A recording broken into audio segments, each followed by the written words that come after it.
বেলাকোপা আউটপোস্টের পুলিশের তৎপরতায় ধরা পড়ছিল অবৈধ আরবিএম বোঝাই ট্রাক্টর। সোমবার বিকেল প্রায় 6:20 নাগাদ গোপন সূত্রে পাওয়া তথ্যের ভিত্তিতে বেলাকোপার আউটপোস্টের এএসআই বিশ্বজিৎ মহান্তর নেতৃত্বে একটি বিশেষ অভিযান চালানো হয়।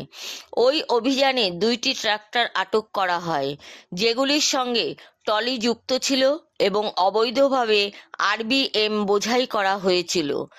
আটক হওয়া ট্রাক্টরগুলির মধ্যে একটি ট্রাক্টরের রেজিস্ট্রেশন নাম্বার WB7-1A8512, অপরটি আবার সম্পূর্ণ নাম্বার প্লেটবিহীন অবস্থায় পাওয়া যায়।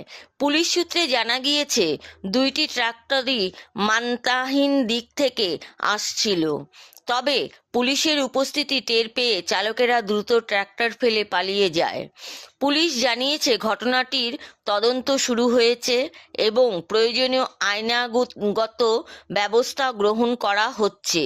এ বিষয়ে সুনির্দিষ্ট মামলা রুজু করা হবে বলে নিশ্চিত করেছে বেলাকোপা আউটপোস্ট কর্তৃপক্ষ।